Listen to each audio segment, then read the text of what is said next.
Price lord, ನಿಮ್ಮೆಲ್ಲರಿಗೂ ವಂದನೆಗಳು. ಈ ಉದಯ ಕಾಲದಲ್ಲಿ ನಿಮ್ಮನ್ನು ಸಂಧಿಸುವಂತ ಭಾಗ್ಯವು, ಪ್ರಾರ್ಥನೆ ಮಾಡುವಂತ ಭಾಗ್ಯವನ್ನ ದೇವರು ಕೊಟ್ಟಿದ್ದಕ್ಕಾಗಿ ನಾನು ಯೇಸು ಕ್ರಿಸ್ತ ನಾಮದಲ್ಲಿ ನಿಮ್ಮೆಲ್ಲರಿಗೂ ವಂದನೆಗಳನ್ನು ಸಲ್ಲಿಸುತ್ತೇನೆ. ಆರಾಮಿದ್ದೀರಾ? ಚೆನ್ನಾಗಿದ್ದೀರಾ? ಸಂತೋಷವಾಗಿದ್ದೀರಾ ಅಂತ ಹೇಳಿ ನಂಬುತ್ತೇನೆ. ಭಯಪಡಬೇಡ್ರಿ, ದೇವರು ನಮ್ಮ ಸಹಾಯಕನಾಗಿದ್ದಾನೆ. ನಿಮ್ಮ ಪ್ರಾರ್ಥನೆಗಳಿಗೆ ದೇವರು ಉತ್ತರಗಳನ್ನ ಕೊಡುವಾತನಾಗಿದ್ದಾನೆ. ನಂಬಬೇಕು. ನಂಬಿಕೆ ಇಲ್ಲದೆ ದೇವರನ್ನು ಮೆಚ್ಚಿಸೋದು ಅಸಾಧ್ಯವಾಗಿದೆ. ಇವತ್ತಿನ ಒಂದು ವಾಕ್ಯ ಸಂದೇಶವನ್ನು ದಾನ ಮಾಡಿಕೊಳ್ಳೋಣ. ದೇವರ ವಾಗ್ದಾನವು ಏನಿದೆ ಈ ಉದಯ ಕಾಲದಲ್ಲಿ ಅನ್ನುವಂಥದ್ದನ್ನ ತಿಳಿದುಕೊಳ್ಳೋಣ. ಕೀರ್ತನೆ 68ನೇ ಅಧ್ಯಾಯ 19ನೇ ವಚನದಲ್ಲಿ ದೇವರ ವಾಕ್ಯವನ್ನು ದಾನ ಮಾಡ್ತಾ ಇದ್ದೇವೆ. ಅನುದಿನವೂ ನಮ್ಮ ಭಾರವನ್ನು ಹೊರುವ ಕರ್ತನಿಗೆ ಸ್ತೋತ್ರವಾಗಲಿ, ನಮ್ಮನ್ನು ರಕ್ಷಿಸುವ ದೇವರು ಆತನೇ ಅಂತೇಳಿ ದೇವರ ವಾಕ್ಯ ಹೇಳ್ತಾ ಇದೆ. ಅನುದಿನವೂ ನಮ್ಮ ಭಾರವನ್ನು ದೇವರು ಹೊರುತ್ತಾ ಇದ್ದಾನೆ. ಅನುದಿನವೂ ನಿನ್ನ ಕಷ್ಟಗಳನ್ನ ದೇವರು ಹೊರ್ತಾ ಇದ್ದಾನೆ. ಅನೇಕರು ನೀವು ಅಂದುಕೊಳ್ತಾ ಇದ್ರೆ, ನನ್ನ ಸಾಲಗಳನ್ನ ನಾನೇ ಹೊರ್ತಾ ಇದ್ದೇನೆ, ನನ್ನ ಅನಾರೋಗ್ಯಗಳಿಂದ ನಾನು ಬಾಧೆ ಪಡ್ತಾ ಇದ್ದೇನೆ, ನನ್ನ ಕುಟುಂಬದ ಜವಾಬ್ದಾರಿ ಎಲ್ಲ ನನ್ನ ಮೇಲೆ ಇದೆ, ನನ್ನ ಮೇಲೆ ಇರುವಂತ ಕಷ್ಟಗಳು ನಿನಗೇನು ಗೊತ್ತು ಅಂತೇಳಿ ನೀನು ಅನೇಕರ ಹತ್ರ ಮಾತಾಡುವಾಗ ಹೇಳ್ತಾ ಇರ್ತೀಯ. ದೇವರು ಹೇಳ್ತಾನೆ, ನಿನ್ನ ಕಷ್ಟಗಳೆಲ್ಲವೂ ಪ್ರತಿದಿನ ಓರುವವನು ನಾನೇ ಅಂತೇಳಿ ದೇವರು ವಾಗ್ದಾನ ಕೊಡ್ತಾ ಇದ್ದಾನೆ. ಎಲ್ಲದಕ್ಕಿಂತ ಮಿಗಿಲಾಗಿ ದೇವರು ಈ ವಾಕ್ಯದಲ್ಲಿ 19ನೇ ವಚನದಲ್ಲಿ ಹೇಳ್ತಾನೆ, ನಿನ್ನನ್ನು ರಕ್ಷಿಸುವವನು ಆತನೇ, ಅಂದ್ರೆ ನಾನೇ ನಿನ್ನನ್ನು ರಕ್ಷಿಸುವ ಆತನು, ನಾನೇ ನಿನ್ನನ್ನು ಕಾಪಾಡುವಾತನು. ಪ್ರತಿದಿನ ಬೆಳಗಿನ ಜಾವದಿಂದ ರಾತ್ರಿವರೆಗೂ ನಿನ್ನ ಜೀವನದಲ್ಲಿ ನೀನು ಮಾಡುವ ಆಲೋಚನೆಗಳು, ಚಿಂತೆಗಳು, ಕಷ್ಟಗಳು ಮತ್ತು ನೀನು ಮಾಡುವ ಪ್ರತಿಯೊಂದು ಕ್ರಿಯೆ, ಒಳ್ಳೆವು ಕೆಟ್ಟವುಗಳು ಎಲ್ಲವುಗಳನ್ನು ನಾನು ಒತ್ತುಕೊಳ್ತಾ ಇದ್ದೇನೆ ಅಂತ ಹೇಳಿ ದೇವರು ಹೇಳ್ತಾ ಇದ್ದಾನೆ. ಯಾಕೆ ದೇವರಿಗೆ ಅಷ್ಟು ಪ್ರೀತಿ ಇದೆ ನಿನ್ನ ಮೇಲೆ ಅಂದ್ರೆ, ನಿನ್ನನ್ನು ಹೆಸರಿಡಿದು ಕರೆದಿದ್ದಾನೆ. ನಿನ್ನನ್ನು ಮಗಳಾಗಿ ಮಗನಾಗಿ ಆತನು ಇಷ್ಟಪಡುತ್ತಾ ಇದ್ದಾನೆ.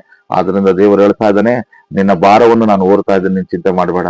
ಸಾಲಗಳಿಗಾಗಿ ಚಿಂತೆ ಮಾಡಬೇಡ, ಮಕ್ಕಳಿಗಾಗಿ ಚಿಂತೆ ಮಾಡಬೇಡ, ನಿನ್ನ ವಿದ್ಯಾಭ್ಯಾಸಕ್ಕಾಗಿ ಚಿಂತೆ ಮಾಡಬೇಡ, ಪ್ರತಿದಿನ ಕೆಲಸಗಳಿಗಾಗಿ ನೀನು ಚಿಂತಿಸಬೇಡ. ಏನ್ ಮಾಡ್ಲಿ ಪಾಸ್ಟರ್ ಅಂತ ಕೇಳ್ತಾ ಇದ್ದೀರಾ? ಪ್ರಾರ್ಥನೆ ಮಾಡ್ರಿ. ನೀವು ಪ್ರಾರ್ಥನೆ ಮಾಡುವುದಾದ್ರೆ ಅನೇಕ ಅದ್ಭುತವಾದ ಕಾರ್ಯಗಳನ್ನ ದೇವರು ಮಾಡ್ತಾನೆ, ಅನೇಕ ಆಶ್ಚರ್ಯವಾದ ಕಾರ್ಯಗಳನ್ನು ಮಾಡುತ್ತಾನೆ. ದೇವರಿಗೆ ಅಸಾಧ್ಯವಾದದ್ದು ಯಾವುದಿಲ್ಲ. ದೇವರು ನಿಮ್ಮ ಪಕ್ಷವಾಗಿದ್ದು ಅನೇಕ ಆಶೀರ್ವಾದಗಳನ್ನು ಮಾಡೋದಕ್ಕೆ ಪ್ರತಿದಿನ ಎದುರು ನೋಡುತ್ತಾ ಇದ್ದಾನೆ. ಅದಕ್ಕೆ ಹೇಳ್ತದೆ ದೇವರ ವಾಕ್ಯದಲ್ಲಿ, ನೀನು ನನ್ನ ಕಡೆಗೆ ತಿರುಗಿಕೊಳ್ಳುವುದಾದರೆ ನಾನು ನಿನ್ನ ಜೀವಿತದಲ್ಲಿ ತಲೆ ಎತ್ತುಕೊಳ್ಳುವಾಗ ಆಶೀರ್ವಾದ ಮಾಡ್ತೇನೆ ಎಂಬುದಾಗಿ ಹೇಳ್ತಾನೆ. ಇದೇ ವಾಕ್ಯದಲ್ಲಿ ದೇವರ ವಾಕ್ಯ ಹೇಳುತ್ತದೆ. ಅದ್ಭುತವಾಗಿ ದೇವರು ಮಾತನಾಡುವುದನ್ನ ನಾವು ನೋಡುತ್ತೇವೆ. ದಾವೀದನು ಬರೆದ ಕೀರ್ತನೆ 69ನೇ ಅಧ್ಯಾಯದಲ್ಲಿ 19ನೇ ವಚನದಲ್ಲಿ ನೋಡ್ರಿ, ದೇವರ ವಾಕ್ಯ ಈ ರೀತಿಯಲ್ಲಿ ಹೇಳುತ್ತದೆ. 69-19ನೇ ವಚನದಲ್ಲಿ, ನನಗುಂಟಾದ ನಿಂದೆ, ಲಜ್ಜೆ, ಅಪಮಾನ ಇವು ನಿನಗೆ ಗೊತ್ತು. ದೇವರಿಗೆ ಗೊತ್ತಿದೆ. ಪ್ರತಿದಿನ ನಿನಗೆ ಆಗ್ತಾ ಇರುವಂತ ನಿಂದೆಗಳು, ಲಜ್ಜೆ, ಅವಮಾನಗಳು ಮತ್ತು ನಿನ್ನ ಜೀವಿತದಲ್ಲಿ ಆಗ್ತಾ ಇರುವಂತ ಪ್ರತಿಯೊಂದು ವಿಷಯಗಳು ದೇವರಿಗೆ ಗೊತ್ತು. ದೇವರಿಗೆ ಗೊತ್ತಿರಲಾರದೇ ಇರುವಂತದ್ದು ಏನೂ ಇಲ್ಲ. ನಿನ್ನ ಮನೆಯಲ್ಲಿ ನಡೀತಾ ಇರೋದು ಗೊತ್ತು, ನೀನು ಮಾತಾಡ್ತಾ ಇರೋದು ಗೊತ್ತು, ನಿನ್ನ ಮೊಬೈಲ್ ಅಲ್ಲಿ ನೀನು ನೋಡ್ತಾ ಇರೋದು ಗೊತ್ತು, ನೀನು ಕೆಲಸಕ್ಕೆ ಹೋಗುವಾಗಲೂ ಬರುವಾಗಲೂ ಏನು ಮಾಡ್ತಾ ಇದೆ ಅನ್ನೋದು ಮನುಷ್ಯರಿಗೆ ಗೊತ್ತಿಲ್ಲದಿದ್ರು ದೇವರಿಗೆ ಗೊತ್ತಿದೆ ಅಂತ. ಅದಕ್ಕೆ ಹೇಳ್ತಾನೆ, ನಿನ್ನ ಭಾರವನ್ನು ಹೊರುವವನು ನಾನೇ. ಅದು ಪಾಪಗಳಾಗ್ಲಿ ಹೊರುವವನು ನಾನೇ, ಪರಿಶುದ್ಧತ್ವವನ್ನು ಹೊರುವವನು ನಾನೇ, ನಿನ್ನನ್ನು ಆಶೀರ್ವಾದ ಮಾಡುವವನು ನಾನೇ ಅಂತೇಳಿ ದೇವರು ನಿನ್ಗೆ ಹೇಳ್ತಾ ಇದ್ದಾನೆ. ನನ್ನ ವಿರೋಧಿಗಳು ನಿನಗೆ ಮರೆಯಾಗಿಲ್ಲವಲ್ಲ ಅಂತೇಳಿ ದೇವರ ವಾಕ್ಯ ಹೇಳ್ತಾ ಇದೆ. ನಿನ್ನ ವಿರೋಧಿಗಳ ಬಗ್ಗೆ ನಿನಗೆ ಗೊತ್ತಿಲ್ಲದ್ರು ಕೂಡ ದೇವರಿಗೆ ಗೊತ್ತಂತೆ. ಆ ವಿರೋಧಿಗಳನ್ನ ನಾನು ಪತನಗೊಳಿಸುತ್ತೇನೆ ಎಂಬುದಾಗಿ ಹೇಳ್ತೇನೆ. ನಿಂದೆಯಿಂದ ಖಿನ್ನವಾಗಿ ಕುಂದಿ ಹೋಗಿದ್ದೇನೆ ಅಂತೇಳಿ ನೀನ್ ಅಂತ ಇದೆ. ಬಹಳ ನಿಂದೆಗಳು ಪಾಸ್ಟರ್ ಅಂತೇಳಿ ಹೇಳ್ತಾ ಇದೆಯಾ? ವಾಕ್ಯ ಹೇಳ್ತಾ ಇದೆ, ನಿನ್ನ ನಿಂದೆಗಳನ್ನ ದೇವರು ಅತಿ ಬೇಗನೆ ತೆಗೆದುಹಾಕ್ತಾನೆ, ನಿನ್ನ ಅವಮಾನಗಳನ್ನು ಅತಿ ಬೇಗನೆ ತೆಗೆದುಹಾಕ್ತಾನೆ.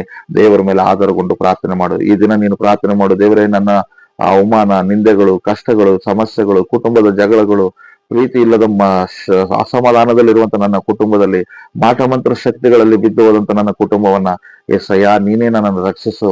ನಾನು ಈ ಭಾರವನ್ನು ತಾಳಲಾರೆ ಅಂತೇಳಿ ನೀನು ಪ್ರಾರ್ಥನೆ ಮಾಡುವುದಾದ್ರೆ, ದೇವರ ವಾಕ್ಯದಲ್ಲಿ ಹೇಳಿದ ಹಾಗೆ ಆತನು ನಿನಗೆ ರಕ್ಷಕನಾಗಿ ಅದ್ಭುತ ಕಾರ್ಯಗಳನ್ನು ಮಾಡ್ತಾನೆ.